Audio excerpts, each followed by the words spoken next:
Quão inescrutáveis são os seus caminhos e quão insondáveis são os seus juízos. Pois quem conheceu a mente do Senhor? Ou quem foi o seu conselheiro?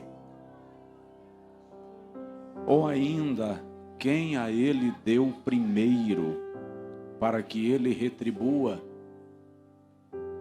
Porque dele, e por ele, e para ele, são todas as coisas.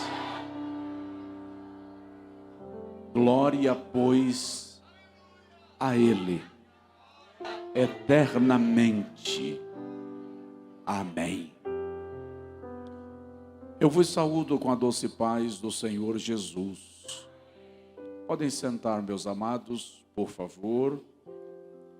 Quero saudar muito respeitosamente pastor Hélio Ribeiro, pastor presidente desta igreja, deste ministério, e em saudando-o com toda a honra, saúdo também o pastor Elmi e os demais pastores que formam este brioso ministério da AD-Seara. Um jardim que o Espírito Santo decidiu plantar e fazer florescer, e cujas sementes o próprio Espírito Santo está levando pelo vento e fazendo com que germine onde quer que caia uma destas sementes, a fim de que o nome de Deus continue sendo glorificado. Eu disse ontem à noite lá em Jaboatão que a igreja é um organismo tão dinâmico que ninguém tem o poder de detê-la. Ninguém tem o poder de contê-la. Ela é movida pelo Espírito Santo. E um dia o Senhor Jesus disse assim: eu edificarei a minha igreja, e as portas do inferno não prevalecerão contra ela. Eu estive no lugar onde Jesus disse esta palavra. Tem um casal aqui com a gente no culto que estava comigo lá. E era Cesareia de Filipe. É uma região muito rochosa. As montanhas rochosas são elevadíssimas.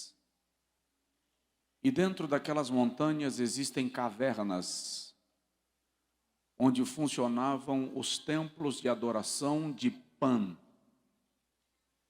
Pan é um deus pagão, de onde vem a palavra pânico, pandemia, medo. Dentro das cavernas se adoravam a Pan. Na frente das cavernas há pequenas rochas, como do tamanho destas caixas. Jesus olha para Pedro e diz: eu te digo que tu és pedra, pedra pequena, pequenas pedras.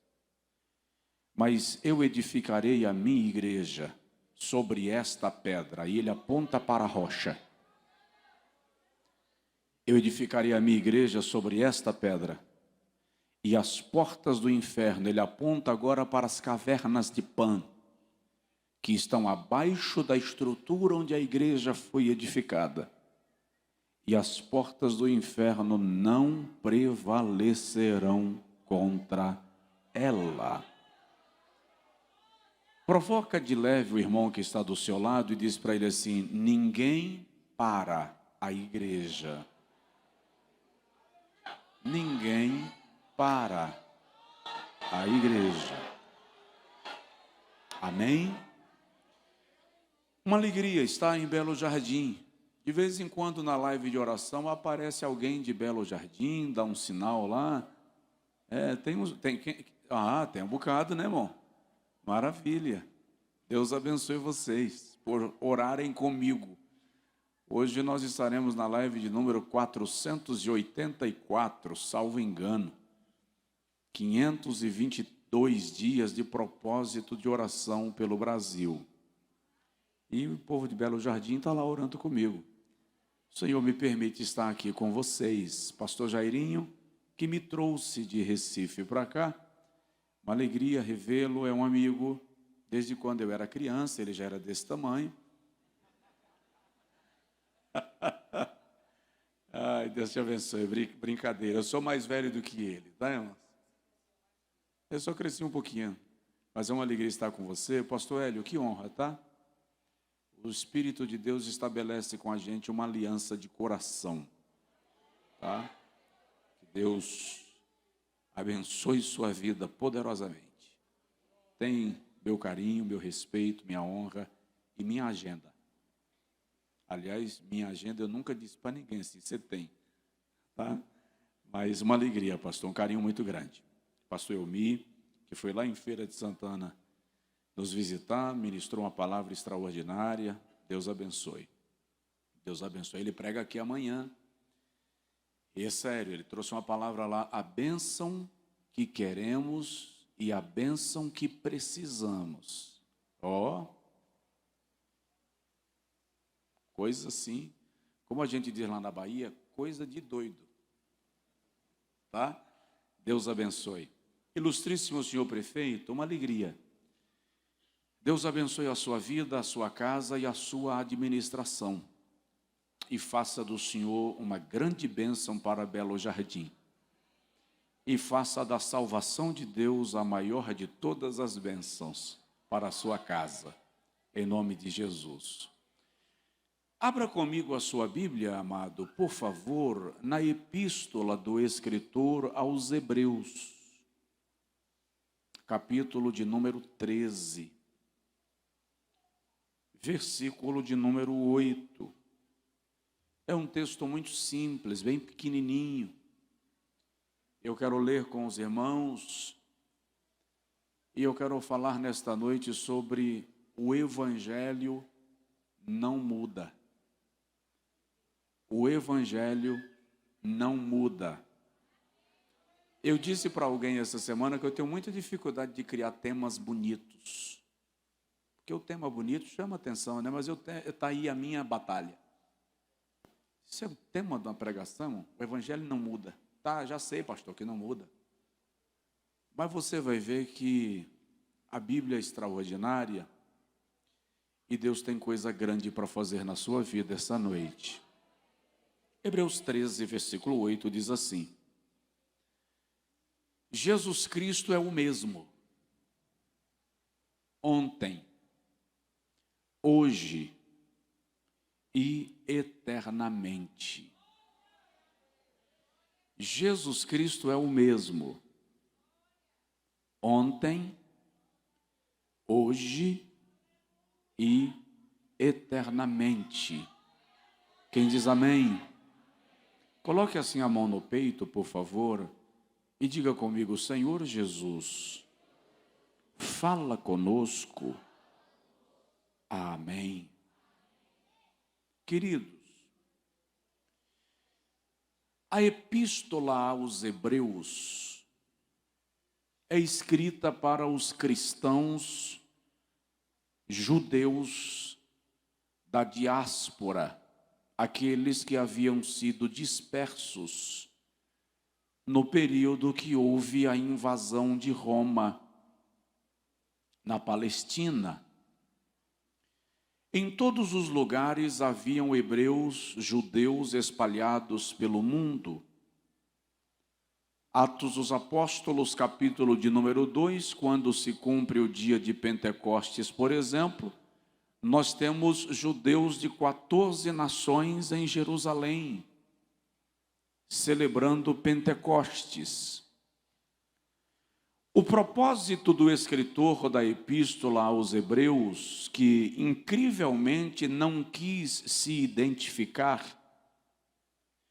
mas o seu propósito é firmar na fé os irmãos hebreus que estavam espalhados pelo mundo de então.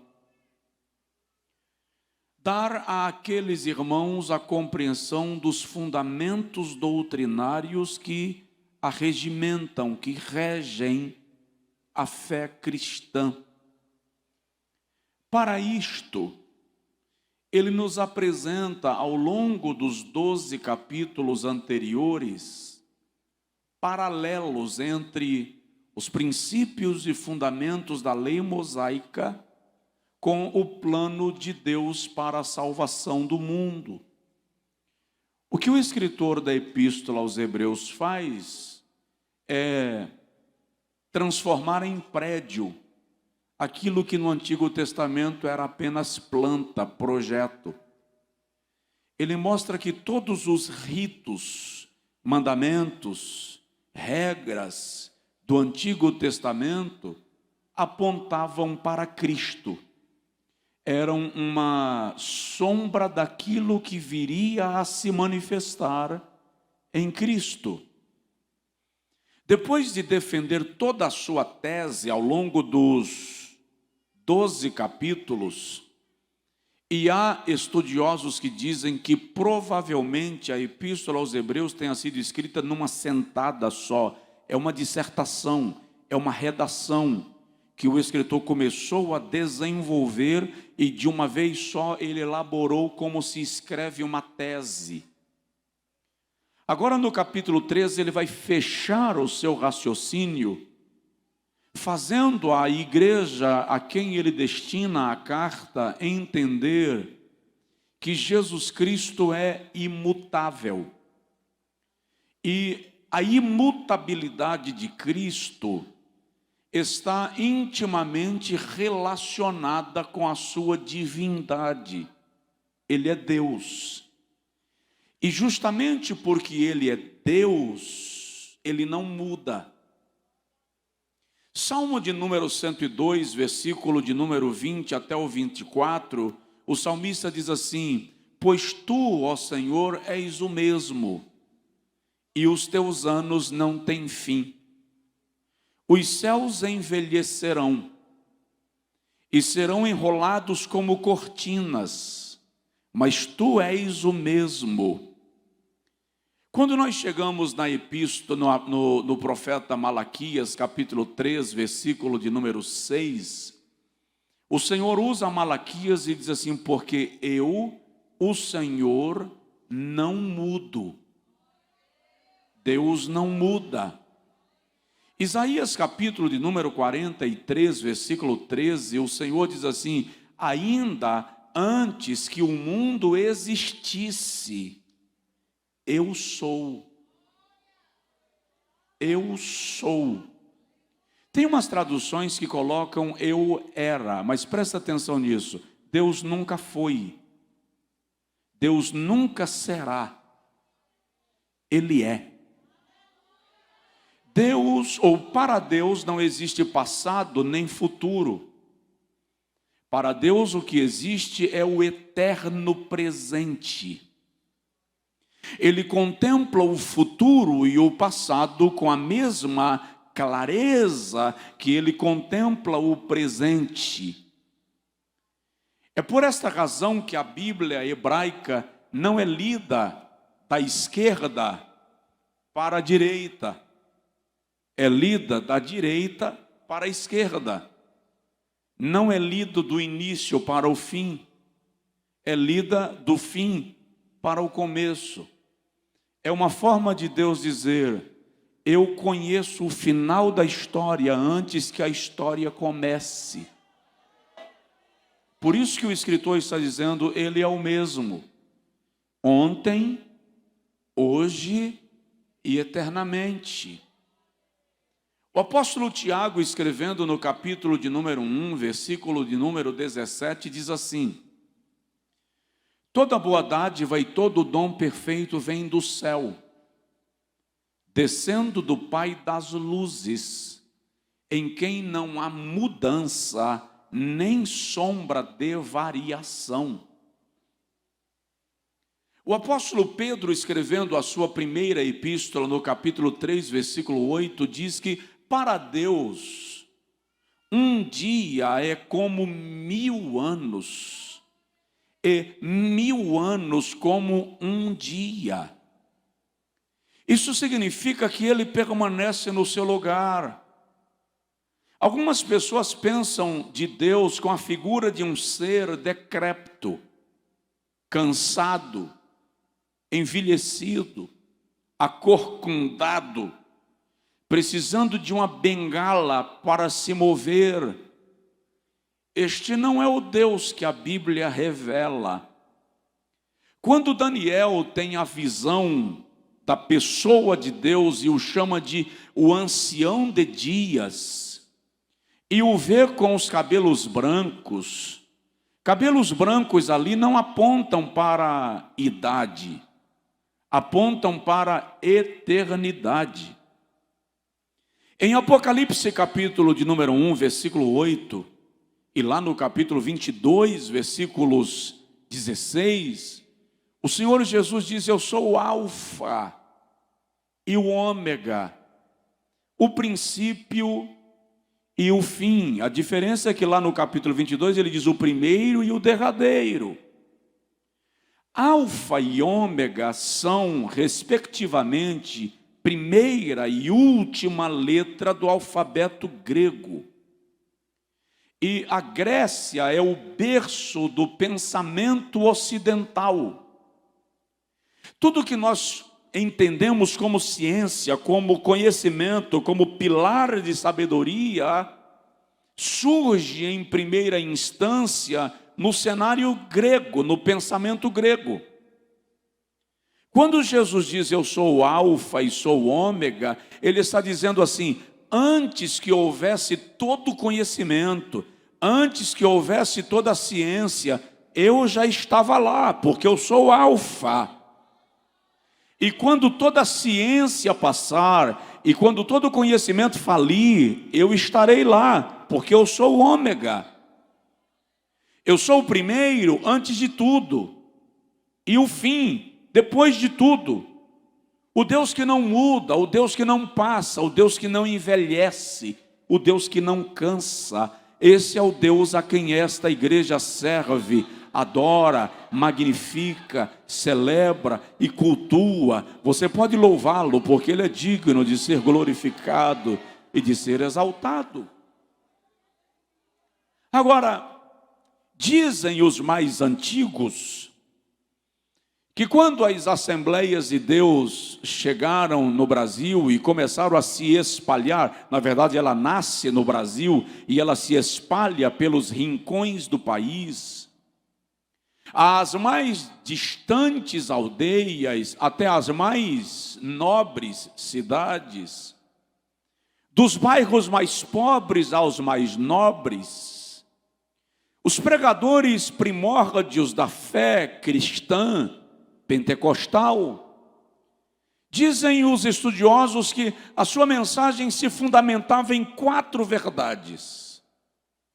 Eles diziam: Jesus Cristo salva, Jesus Cristo cura, Jesus Cristo batiza com Espírito Santo e breve voltará.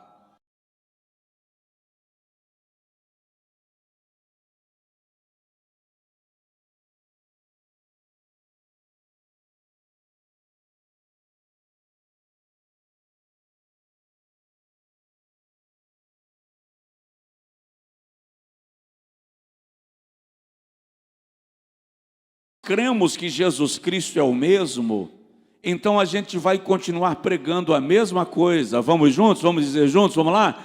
Jesus Cristo salva, Jesus Cristo cura, Jesus Cristo batiza com o Espírito Santo e breve voltará. Estes são os fundamentos da nossa fé. Agora, deixa eu falar um pouquinho sobre cada uma destas afirmações. A primeira, Jesus Cristo salva. Você quer uma prova disso? Dizem que se você tiver mais de 2 testemunhas para um fato diante de um tribunal, ele é suficiente, isto é suficiente, para gerar uma causa a ser discutida. Aí vem uma pergunta: quantas pessoas aqui são salvas por Jesus Cristo? Levanta a mão. Não há o que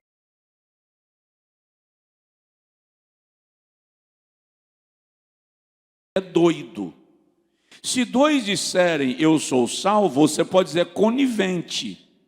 Mas se uma multidão diz Jesus me salvou, há um fato que não abre margem para discussão, é preciso crer. Desde o Antigo Testamento, os escritores sagrados usavam termos ricos em verdades que apontavam para a salvação.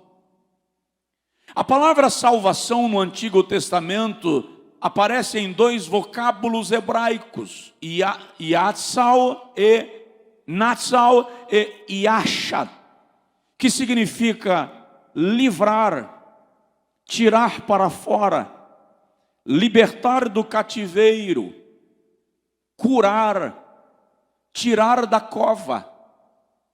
No Novo Testamento, a palavra salvação é soteria, que tem o mesmo significado dos termos hebraicos aplicados. Agora, observe uma coisa: salvação é o plano eterno de Deus para a humanidade. Vou te contar algo. O Calvário não é a medida desesperada de um Deus angustiado, sem saber o que fazer por causa do pecado do homem. Ei, salvação não é o plano B de Deus. Salvação é o plano principal de Deus para a humanidade. Antes de o homem ser criado perfeito, vou repetir, antes de o homem ser criado perfeito, portanto, antes de o homem pecar, Deus já havia planejado a salvação. Apocalipse capítulo de número 13, versículo de número 8, diz que Jesus é cordeiro morto antes da fundação do mundo. Ou seja, na história, Jesus morreu no ano 30 a 40 da era cristã. No plano de Deus, Jesus morreu antes que o próprio Deus dissesse haja luz. Cristo foi morto antes da fundação do mundo. Quando Pedro prega a sua primeira mensagem pentecostal em Atos dos Apóstolos capítulo 2, no versículo 23, ele diz assim: Cristo Jesus foi entregue por conselho e presciência, conhecimento antecipado de Deus. Ou seja, no seu plano eterno, Deus já havia planejado a minha e a sua salvação. Paulo diz a Timóteo na segunda epístola, capítulo 1, versículo 9, que nós somos chamados e salvos por uma eterna vocação desde os tempos eternos. Provoca aí a pessoa do seu lado e fala com ela assim: você está no plano de Deus antes de nascer. Você está no plano de Deus antes de nascer. Jesus Cristo salva. Aleluia! Isso é extraordinário. De modo que eu afirmo sem medo de errar, que salvação é o maior plano de Deus. E detalhe, se eu posso dizer isto acerca de um Deus que é eterno, perfeito em si mesmo, eu direi que Deus se realiza salvando. Salvação é tão importante no plano divino, que quando Jesus chega nos céus, e ele olha para os anjos, me permite exemplificar as irmãs como coral de anjos. Eu imagino Jesus dizendo assim: olha, quando eu curar um enfermo lá na terra, pode ficar tranquilos que o meu povo me glorifica. Quando eu levantar um paralítico lá embaixo, fiquem tranquilos que eles vão vibrar. Mas quando eu salvar um pecador na terra, não fiquem quietos aqui no céu. A Bíblia diz que há festa no céu por um pecador que se arrepende. Dá para você entender a importância disso? Em Mateus 18, Jesus chega a dizer que a salvação de uma alma é tão grandiosa que o pastor da parábola deixa 99 no aprisco e sai em busca de uma que se perdeu. Gente, quem tem 99 vai se preocupar com uma? Para quê? Mas ele deixa 99 em segurança e vai buscar a uma que está perdida, porque Deus não trata conosco no pacote, Deus não trata conosco coletivamente, Ele trata conosco individualmente, e você faz parte desse plano. Jesus Cristo salva. O apóstolo Paulo, escrevendo aos Romanos, no capítulo 10, diz: se em teu coração creres que Jesus ressuscitou dentre os mortos, e com a tua boca declarares a Jesus como Senhor, serás salvo. Eu estava saindo de um shopping na minha cidade muitos anos atrás. Meu filho ainda estava pequeno, aí na média de 8 anos, 9 anos. E eu vi 2 irmãos, eu não os conhecia, mas eles estavam discutindo religião no estacionamento do shopping. E como eles não estavam conseguindo definir o roteiro da discussão, eles já estavam ofendendo a igreja um do outro. E estava tão alto que eu ouvi. E eu acho um absurdo crente discutindo religião, fundamentos doutrinários, gerando escândalo perto de pessoas que devem ser evangelizadas e não confundidas. E eu olhei para o meu filho e disse: vai para o carro ouvir som, que o pai vai ali desmanchar um ninho. E eu me aproximei dos 2 camaradas discutindo. Eu fiz um negócio que não pode fazer, é falta de educação, tá? Eu encostei no carro e fiquei ouvindo a conversa dos outros, sem pedir licença, na cara de pau. Fiquei ouvindo. E quando um deles percebeu a minha presença e a minha falta de educação, ele olhou para mim e fez assim: pois não, senhor, podemos lhe ajudar em alguma coisa? Eu disse: não, nada, é porque eu vi que vocês estão discutindo religião e eu gosto do assunto e achei legal demais. E eu vim aqui para assistir a discussão de vocês. E gostei mais ainda, porque vocês estão discutindo um assunto que está sendo discutido há 500 anos: predestinação e livre-arbítrio. Aí eu disse para eles: olha, os maiores teólogos da história que falam, escrevem e leem grego, hebraico, latim e aramaico, discutem isso há 500 anos e nunca conseguiram resolver. E vocês?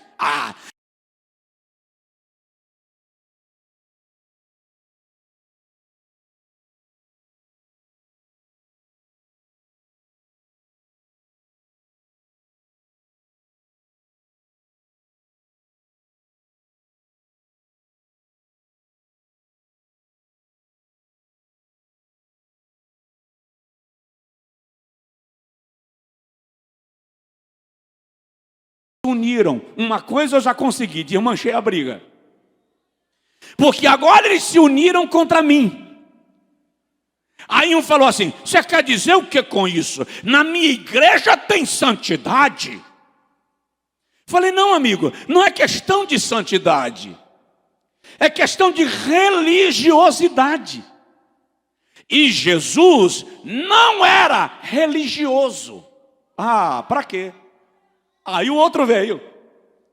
O outro partiu para cima e disse: Jesus era religioso sim. Eu disse: eu vou te provar que não era, para a gente acabar com esse circo. Presta atenção.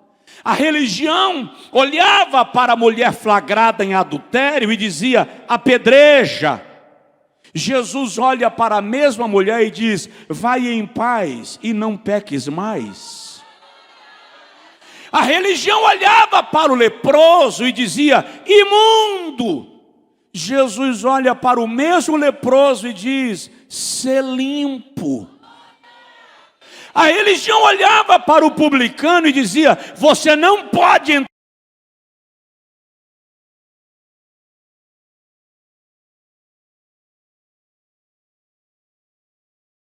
na tua casa. A religião olha para o ladrão e diz: crucifica. Jesus olha para o mesmo ladrão e diz: hoje mesmo estarás comigo no paraíso. Aleluia. Jesus Cristo salva. Diga comigo: Jesus Cristo salva. Segundo, Jesus Cristo cura. Você quer ter certeza que Jesus Cristo cura? Quantas pessoas aqui já receberam de Deus pelo menos uma cura na sua vida? Levanta a mão. Meu professor de filosofia, quando eu fiz filosofia, na minha sala, pastor Hélio, tinham 11 padres, 8 pastores. Eu não lembro se eram 9, 10 freiras, ou seja, é uma igreja. E um dia me entra um professor ateu na sala. E ele resolveu gritar que Deus não existe. E depois que ele esbravejou o quanto ele quis, ele disse: vocês que creem que Deus existe, me provem. Aí eu levantei, falei: professor, dá licença. Queridos, os alunos, quem aqui crê que Deus existe? Todo mundo levantou a mão.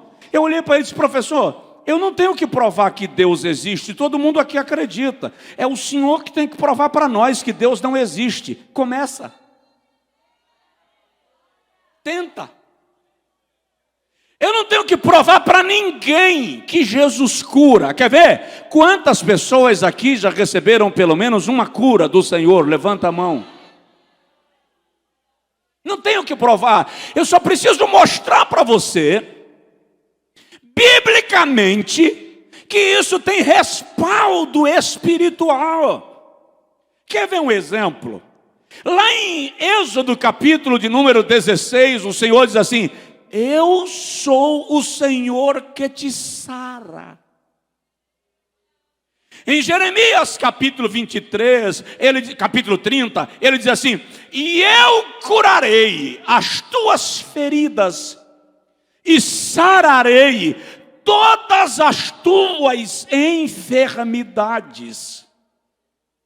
Salmo 103, bendize, ó minha alma, ao Senhor, e tudo que há em mim, bendiga o seu santo nome. Bendize, ó minha alma, ao Senhor, e não te esqueça de nenhum dos seus benefícios. É Ele que cura as tuas feridas, que sara as tuas enfermidades, e que redime a tua alma da sepultura.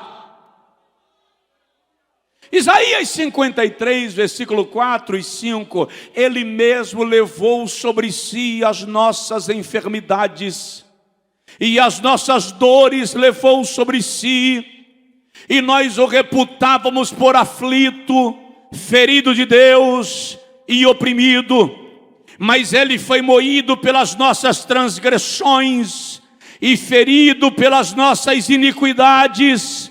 O castigo que nos traz a paz estava sobre ele, e pelas suas pisaduras fomos sarados. O incrível é que, se nós fizermos uma exegese do profeta Isaías, capítulo 53, quando ele diz, ele levou sobre si as nossas enfermidades, ele está falando de doenças físicas.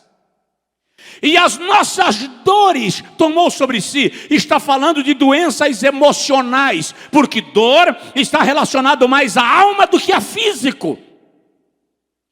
Ele foi moído pelas nossas transgressões, está falando de doenças morais, enfermidades morais. E ferido pelas nossas iniquidades, está falando de doenças espirituais, ou seja, e dá glória a Deus, ele morreu para curar o teu físico, para curar a tua alma, para curar a tua história e para curar a tua vida espiritual. Diga comigo, Jesus Cristo cura. Não dá tempo, mas se o tempo nos permitisse, e por favor, não é culpa do tempo, eu nunca culpo o tempo por não dar tempo de falar aquilo que eu gostaria. Eu estou consciente que o poço é fundo, a corda é curta e o balde é pequeno. Não é o tempo que é culpado, sou eu que não tenho capacidade de mergulhar a fundo o quanto o poço me permite. Então, poderíamos discorrer agora dos milagres que o Senhor operou em Gênesis, no Êxodo, em toda a trajetória de Israel, no deserto, no Antigo Testamento, e os milagres de Jesus. Ele entra em Jericó, cura um cego, sai de Jericó, cura 2, chega em Cafarnaum, cura 10 leprosos, entra em Cafarnaum, cura a mulher do fluxo de sangue, dentro de Cafarnaum, ressuscita a filha de Jairo, vai em Betânia e levanta Lázaro, caminhando para Jerusalém, ele cura enfermos, porque onde Jesus está, milagres acontecem.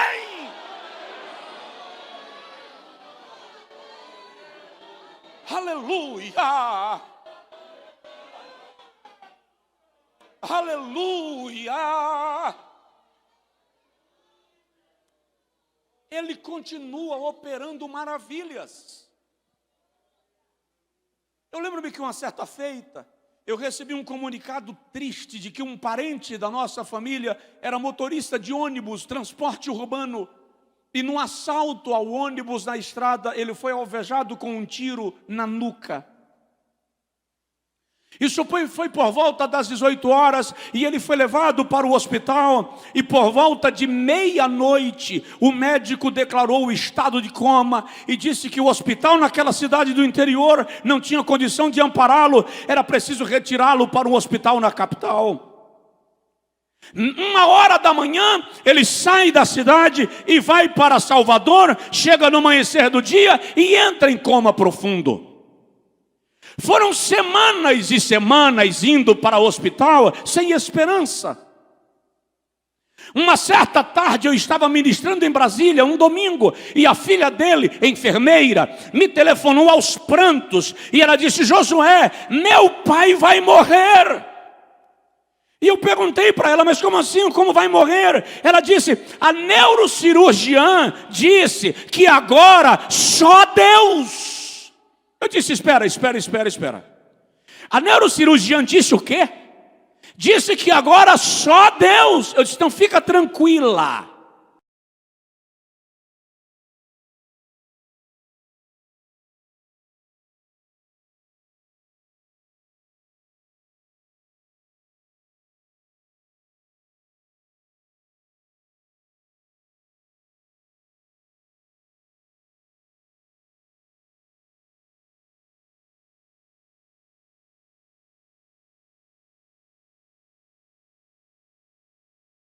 Morrer.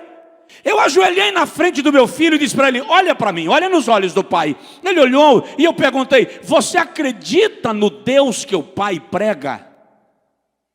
Ele disse: acredito. Então para de chorar e espera Deus dar uma palavra. Tá bom? Tá bom. A médica veio e me deu toda a explicação técnica. Eu me lembro de pouca coisa, mas lembro que ela disse: olha, pastor, a pressão intracraniana de um homem precisa permanecer estabilizada em 12 pontos. Até 16 é suportável. Se passar disso, dá morte cerebral. E a pressão intracraniana do seu tio está em 44 pontos. Ele tem 3 centímetros de cérebro fora do crânio. Ele não vai viver. Agora, só Deus. Quando ela disse isso, eu falei: doutora, repete. Ela disse: só Deus. Eu disse: fala só mais uma vez. Aí ela se irritou. Eu disse: não é brincadeira, pastor. Eu falei com ela: e quem disse que eu estou brincando? Eu queria só que a senhora dissesse de novo, porque essa palavra...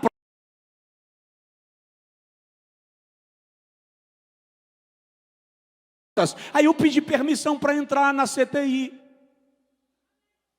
Me vestiram com aquela parafernália toda e eu entrei. E quando eu cheguei lá, está ele no leito, a cabeça grande, inchada. Tinha um aparelhinho do lado, marcando lá 40. De vez em quando dava 42. Às vezes ia para 44.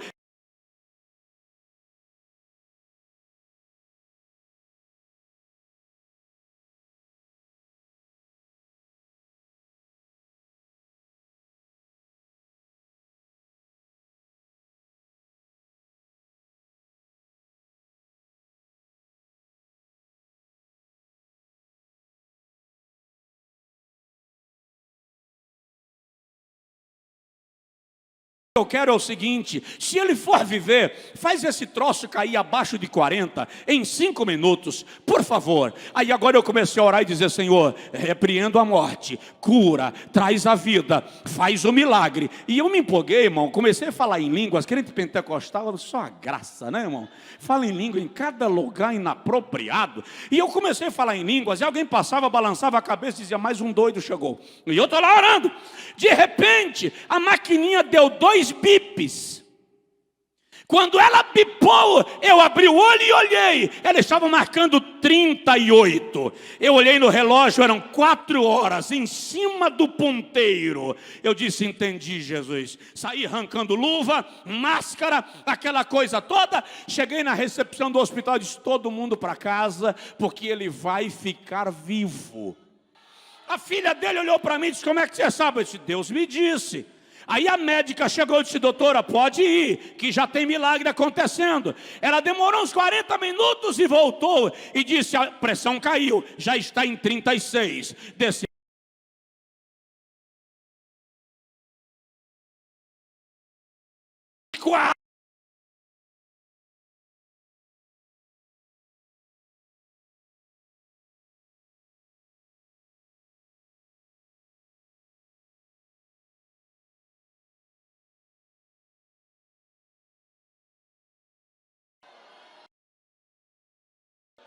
Levante assim a sua mão ao céu, por favor.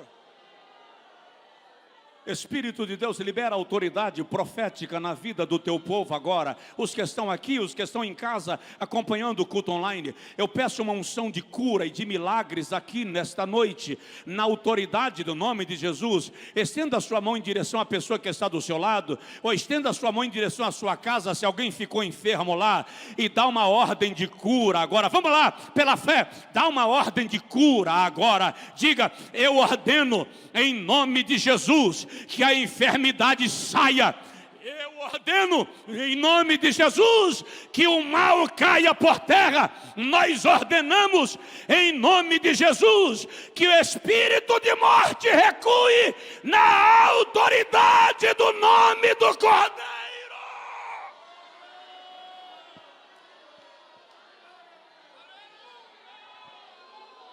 Aleluia.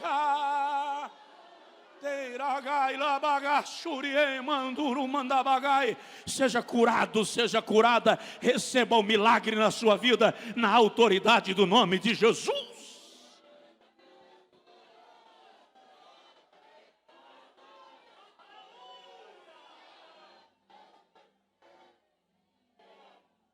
Eu já vou parar.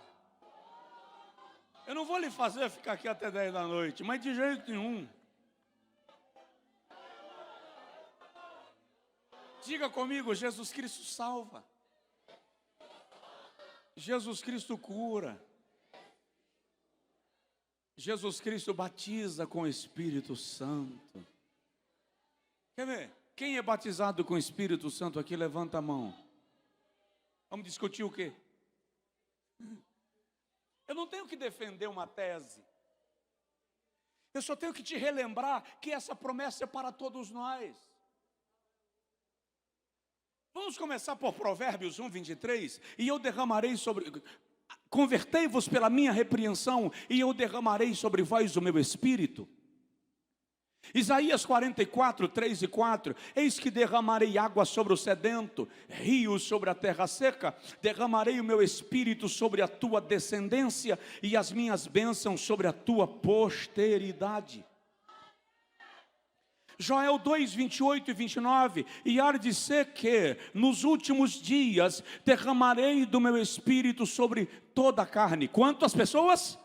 Toda a carne, e os vossos filhos e as vossas filhas profetizarão. Por que eu estou apontando para eles aqui? Porque a palavra hebraica para filhos e filhas em Joel 2,28 é crianças e adolescentes. O que Joel está dizendo é: as vossas crianças e os vossos adolescentes profetizarão, os vossos jovens terão visões, e os vossos velhos terão sonhos. E naqueles dias, até sobre os servos e sobre as servas, eu derramarei do meu espírito, diz o Senhor.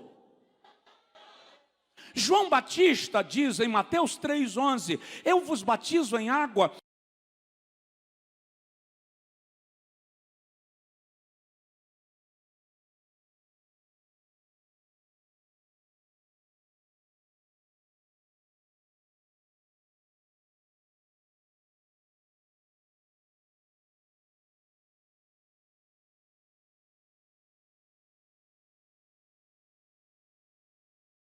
Jesus está perto de ser assunto aos céus, Lucas 24, 49, eu estou agilizando, porque eu não quero atropelar seu horário, mas Lucas 24, 49, Jesus diz assim: não vos ausenteis de Belo Jardim, não vos ausenteis de Jerusalém, até que do alto sejais revestidos de poder. Eu gosto desse texto, por quê? Porque Jesus diz revestidos. Presta atenção, a minha camisa me veste, o meu paletó me reveste. Quando Jesus diz que você vai ser revestido, Ele está dizendo que aquilo que você já tem vai ser potencializado, vai ser coberto, vai ser amparado. O que Ele está dizendo é: você nasceu com dons, com habilidades, capacidades. Tem gente que pensa que ser batizado com o Espírito Santo é levitar, é entrar em transe.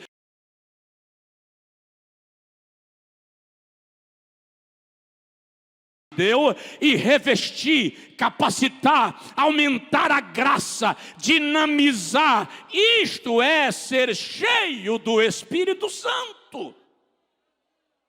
Atos capítulo 1, versículo 8, ele diz assim: mas recebereis poder ao vir sobre vós, ao descer sobre vós o Espírito Santo. Atos capítulo 2, versículo 1, e cumprindo-se o dia de Pentecostes, estavam todos reunidos no mesmo lugar. De repente veio do céu um som, como de um vento impetuoso, e encheu a casa onde estavam assentados. E foram vistas, olha para cá, foram vistas, diga comigo, foram vistas. Olha que coisa linda, antes de serem ouvidas, foram vistas. Isso aqui é literal, gente. Havia uma tocha de fogo sobre cada um deles, e foram vistas línguas repartidas como que é de fogo, as quais pousaram sobre cada um deles, e todos foram cheios. Quantos? Todos foram cheios. Quem? Todos foram cheios do Espírito Santo e começaram a falar em outras línguas, conforme o Espírito lhes concedia que falassem. É porque eu não gosto disso, eu não entro em discussões teológicas. Se o indivíduo quiser sentar comigo para conversar sobre Bíblia, para nós aprendermos juntos, tem companhia. Mas para discutir teologia, isso é coisa para quem não tem muita preocupação para resolver e fica debatendo para ver que sabe mais do que o outro. Mas eu fui chamado uma certa feita para dar uma aula num seminário tradicional. Uma aula especial. E quando eu terminei a aula, o professor, o reitor, abriu espaço para perguntas e respostas. Essa parte é muito perigosa. Aí levanta um rapaz e diz assim: pastor Josué, você prega para uma multidão toda semana. Por que vocês pentecostais não param de mentir e não começam a pregar a verdade? Eu disse para ele: você pode ser mais direto, por favor, porque mais direto do que isso tem que dar uma taboca, né? Mas seja mais direto. Ele disse: vocês pregam que batismo com o Espírito Santo é para hoje. Acontece que isso foi para a igreja primitiva. Aí ele pegou a Bíblia e diz assim: e vocês têm a cara de pau de usar a profecia de Joel para respaldar o argumento de vocês. Acontece que Pedro deixou muito claro que a profecia de Joel se cumpriu em Atos 2. Não é mais para hoje. Ele criou a cena, deixou todo mundo em silêncio, alguns com vergonha, porque ele foi bem mal educado, bem agressivo, e sentou. Quando ele sentou, eu disse para ele: parabéns. 4 anos de seminário te ajudaram pelo menos a encontrar algumas referências bíblicas. Mas eu preciso lhe fazer uma pergunta. Você crê que o Espírito que usou a Joel é o mesmo Espírito que usou a Pedro? Ele disse: creio, é claro. Falei com ele: então está resolvido o problema. A profecia de Joel era para a igreja primitiva mesmo, você está certo. Só que quando o Espírito Santo foi derramado dos céus à terra, Jeová ficou olhando lá de cima.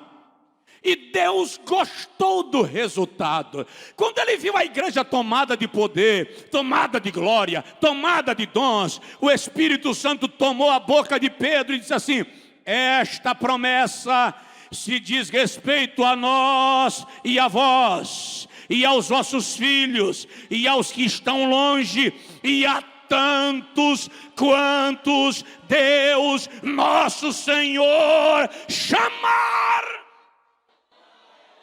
Provoca o vizinho, fala com ele assim: essa promessa é para você. Esta promessa é para você. Fica de pé, por favor. Esta promessa é para você. Batismo no Espírito Santo é para você. Batismo no Espírito Santo é para hoje. Quem já é batizado com o Espírito Santo aqui, levanta assim a mão.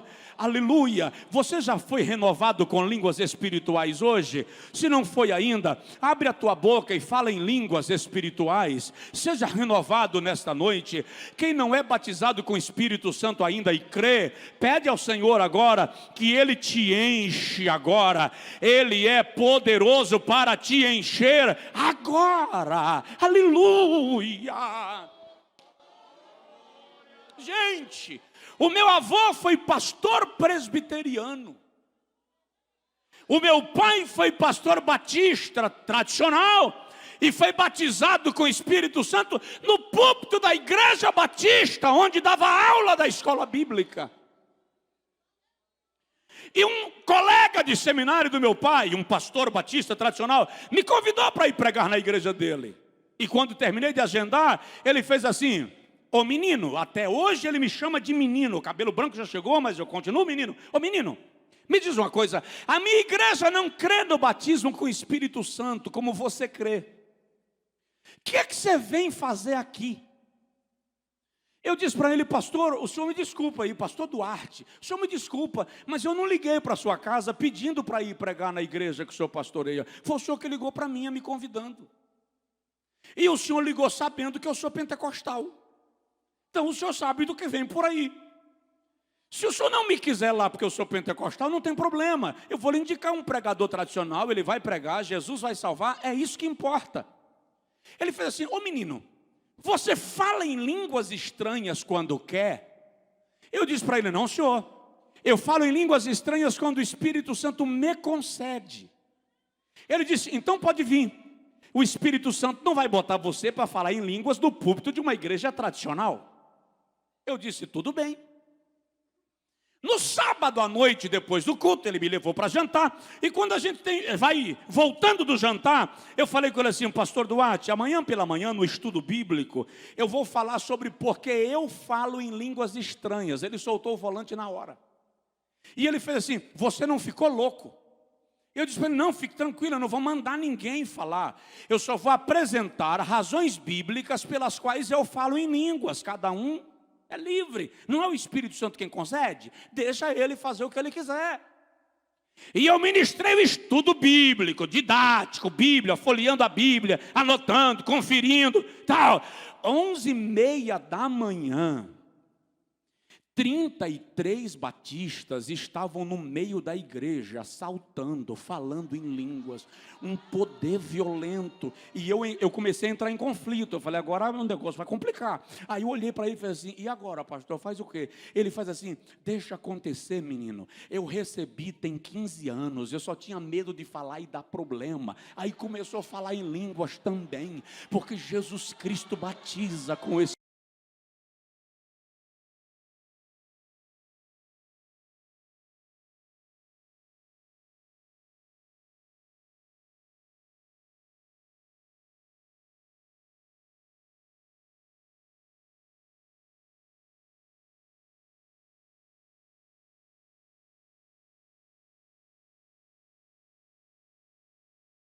distribui línguas variadas aqui no púlpito. Distribui, Senhor. Renova o teu povo com línguas espirituais. Espírito de Deus, sopra agora um vento da tua presença neste lugar e rege um coral de línguas estranhas agora, em nome de Jesus.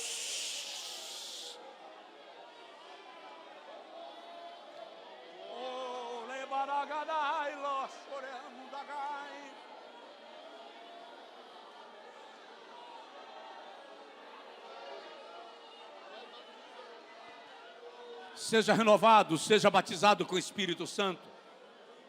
Fale em línguas estranhas nessa noite. Você que se entristeceu, perdeu o fervor, perdeu a graça, se decepcionou, se frustrou e nunca mais deu liberdade à presença do Espírito Santo. Libere, deixa fluir na sua vida nesta noite. Aplauda. O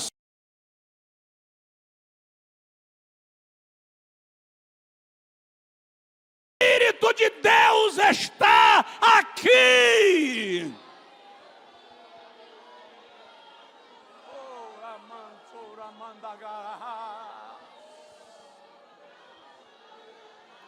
Ei, Jesus Cristo salva, Jesus Cristo cura, Jesus Cristo batiza com o Espírito Santo e breve voltará. Se você crê que Ele salva, se você crê que Ele cura, se você crê que Ele batiza com o Espírito Santo, não tem por que duvidar que Ele vai voltar. Ele voltará. Eu falo disso na próxima vinda. Mas eu espero que antes de eu retornar a Belo Jardim, Jesus volte e arrebate a sua igreja à sua glória. Agora eu quero orar por você que está afastado da igreja. Eu quero orar por você que veio nos visitar esta noite, mas ainda não fez uma entrega da sua vida ao Senhor Jesus. Porque Jesus Cristo salva. Então eu te convido agora, no nome do Senhor, sai do seu lugar, vem aqui à frente. Eu quero orar por você. Você que quer renovar a sua aliança com Jesus, você que esfriou na fé, desanimou, se afastou da igreja, dá um passo à frente. O irmão, a irmã vai me ajudar agora. Veja a pessoa que está do seu lado. Veja se é um amigo que nos visita, um irmão que se afastou da igreja. Conversa com ele. Convide-o a sair do seu lugar e vir à frente e receber a oração. E por favor, venha com ele.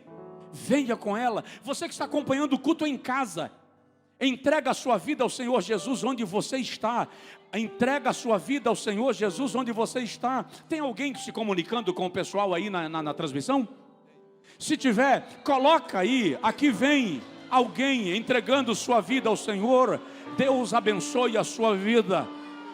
Bênção multiplicada sobre a sua casa, sobre a sua vida e sobre os seus desafios. Aqui vem a segunda pessoa, um jovem. A igreja pode dar um brado de glória a Deus. Avisa aí na transmissão: eu entrego minha vida ao Senhor.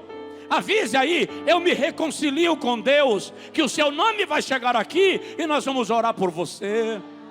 Nós temos a maior autoridade da cidade entregando a sua vida ao Senhor.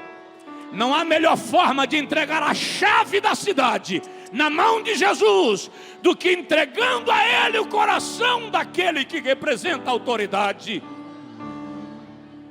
Onde estará a terceira pessoa? Venha, venha, Deus abençoe. Venha, na verdade a quarta. Onde está mais alguém? Saia do seu lugar, Jesus te ama. Saia do seu lugar. Eu não posso demorar mais. Eu me comprometi com o bom senso que eu não passaria das 9. Só tenho 2 minutos. Então vem agora. Vem agora. Já temos 2 pessoas entregando a vida ao Senhor lá na live, lá no culto online. Onde está mais alguém? Dá um sinal com uma das suas mãos. Vem andando. Vem andando. Obrigado, meu amigo. Venha andando. Venha. A Bíblia diz que hoje é o dia da salvação. E agora é o tempo aceitável. Eu ainda vou insistir por 1 minuto, porque há mais alguém. Deus abençoe sua vida. Aqui vem uma jovem senhora, mais alguém. Deus te abençoe. Isso, por favor. Mais alguém lá de fora. Lá de fora. Irmão, aí fora, ajude essa pessoa. Entra com ele. Entra com ela. Ajude essa pessoa. Eu quero voltar ao primeiro amor. Lá fora, ajude esta pessoa. Eu quero voltar a Deus. Vem, Jesus te ama. Ali vem mais alguém. Eu quero que a igreja dê glória, porque já tem festa no céu. Há festa no céu por um pecador que se arrepende.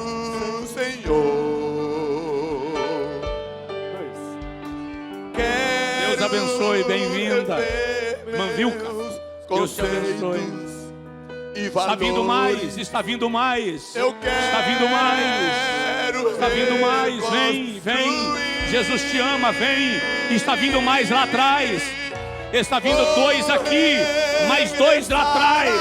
A igreja vibra, celebra, faz festa. 5 pessoas entregando a sua vida ao Senhor no culto online. Eu me arrependo, Senhor. Aleluia. Me arrependo. Festa no céu, festa na terra. Aqui está vindo mais uma preciosa vida, mais uma preciosa vida. Aleluia! Ao primeiro amor. 14 pessoas. Ali está vindo a 15ª e a 16ª. Estão vindo a 15ª e a 16ª. A igreja brada, a igreja celebra. Ao primeiro amor. Ajude aqui. Primeiro amor. Eu quero voltar. Cheguem mais pra cá um pouquinho, por favor. E mais pra cá também. Por favor, por favor. Obrigado. Vem mais para cá um pouquinho. Isso, por favor. Obrigado. Cheguem. Jesus te ama. Jesus chega. Jesus te ama. Vem um irmão ficar com esse moço aqui. Por favor. Vem um outro irmão ficar com esse moço aqui, por favor. Há mais alguém? Aleluia. Nós temos 16 pessoas entregando a sua vida ao Senhor. A 17ª onde está? A 17ª onde está? Estava longe do caminho A 17ª do céu. no culto online, Era pobre, lá fora, desprezível, aqui dentro. pecador. Vem. Mas Jesus já transformou. Nós vamos orar por eles. Nós já vamos orar por eles. Nós já vamos orar por eles, por elas. Vou esperar só esse refrão. Onde está a 17ª pessoa? Aqui ou no culto online?